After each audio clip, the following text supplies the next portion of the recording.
Now, we are coming up to a very significant time of year because next Sunday is Remembrance Sunday.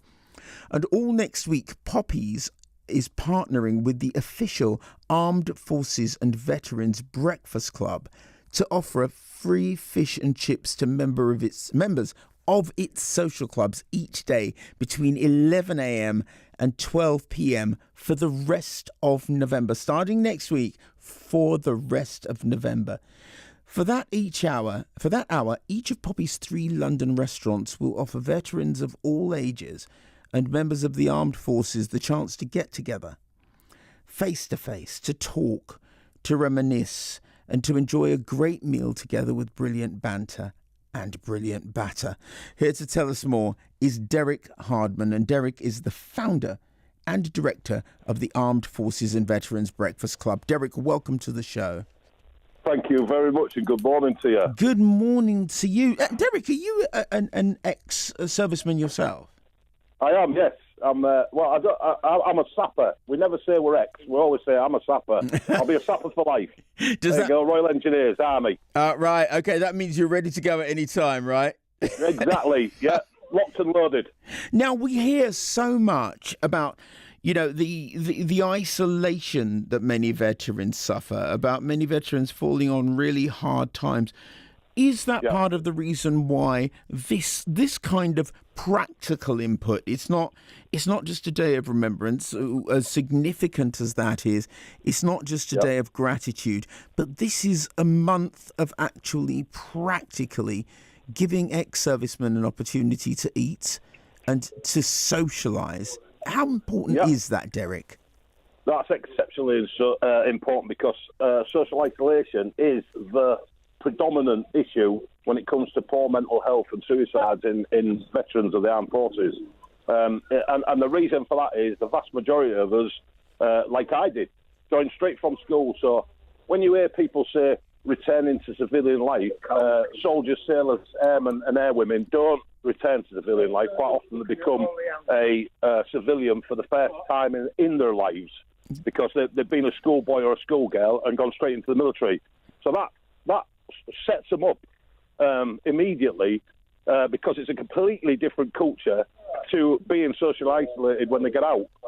And that is the reason that I founded the organisation in the first place. It was kind of by accident because it was something for myself at the beginning.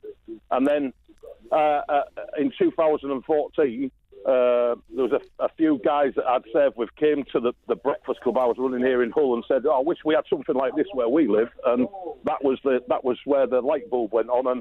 And since summer of 2014, we've opened on average more than one breakfast club a week, every single week. So they're all over the country? 475 breakfast clubs we're up to at the moment, and we're also got a smattering of them worldwide. We've got one in New Zealand, a couple in Australia, Bulgaria. There's even one in Thailand. So there's a whole new network starting to build across France with actually French veterans because they have the same issues that British veterans do. If you've served in the military, they do the same thing, going straight from school. When they hit civilian life for the first time in their lives, that's when the problems start because they feel different. They've got a different set of ethics, a different way of thinking. It's more you're part of a machine. Yes. And where does that happen in civilian life? It's kind of every man for himself. Do you think? Go on, sorry. Do you think, Dereck? Because I must admit, I'd never been in the forces, so I'd never considered it this way. Do you think that the fact that ex-service people aren't returning to civilian life, they're actually leaving the only life they've known as adults, is one of the reasons why there is such a difficult transition for them? That is, you've hit the nail on the head, because if you think about it, they go through school, they're in classes together. When they join the military, they go straight from school into the military. And the human brain is hardwired to be tribal. When we climbed down out of the trees, 3 million years ago, unless you was part of a tribe, you were dead. Yes. So that's hardwired in. It's hardwired in that you have to be part of a tribe. If you think about your normal everyday life, who is your tribe? Well, Yeah. You know, people that belong to football teams, that's their tribe. People Absolutely, that go to yeah. watch football matches, football fans, that's their tribe. When people go to the gym or, you know, they know people at the gym, that's their tribe. But with the military, they live with their tribe 24/7, round the clock. You live with them, you sleep, you eat together, you go on tours of duty quite often, facing your own mortality quite often. So I was going to add that actually the added element to it that I suppose binds you even more closely is that you're not tribal because you're supporting a football team. You're not tribal because you're a gang of mates. You're tribal because your life depends on the other members of your tribe. Exactly. And then when they leave the military, it's almost like you get pushed out the gate and said, thanks very much, see you later. Quite often, you know, the vast majority of people serve, well, it's 22 years when I got out. 22 years was the maximum. So you're still relatively young. And then you have to find your way into civilian life where, you know, your average 16-year-old's left school, he's been supported by his parents, he's found his way, he's got up, climbed the social ladder, bought his own place, been assisted again by parents and family. That doesn't happen with the military. Quite often the military, they step outside that gate and they're starting from scratch where a 16-year-old start, but with no support. Yes. So that is the problem. That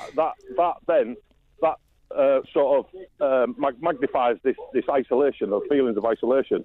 So tell me, so you told us about the fact that the official Armed Forces and Veterans Breakfast Club has opened all over the country. Since 2014, you've opened literally hundreds.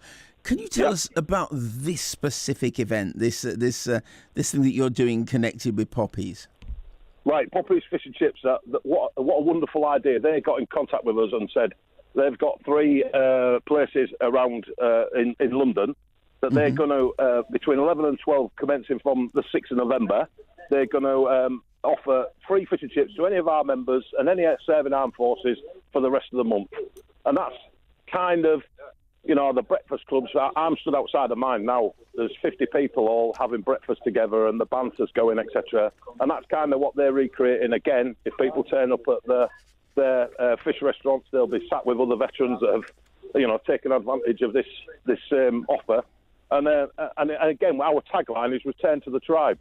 So they'll be returning to the tribe at Poppies Fish and Chips. It's an absolutely wonderful idea. So if there are people now who are listening to this, ex-servicemen or families or friends of ex-servicemen who are saying, service people, I should say, sorry, because they're men and women, who are saying, we need to know about this. How can they find out more information, Dereck? Right, they can either go to Poppies Fish and Chips Instagram channel, which is at popfishandchips. That's at Pop Fish and Chips. Yeah. Or they can go to our website, which is AFVBC, stands for Armed Forces and Veterans Breakfast Clubs, AFVBC.world. That's AFVBC, standing for the Armed Forces and Veterans Breakfast Club. Dereck, you're doing a great and much needed work. And can I tell you, if when there are other things that come up, please come back and tell us all about them, because we need to be able to publicise more broadly what you're doing. Thank you for thank you for your service, but also thank you for what you're doing now. Well, it's been a complete honour talking to you, because you actually punctuated my service in Germany when I was in the army during the Cold War, and you know, could it be I'm falling in love? Watching you, watching me. You're a legend. You're a legend. So, like I say, I've busted some moves to you singing. So there you go. What an honour it's been for me to speak to you. Brilliant. Next time we'll have you in the studio, we can bust some moves together. Dereck Hardman, thank you so very much. No, thank you, David. It's been a complete pleasure. Thank you. Bye-bye. Cheers. Bye-bye.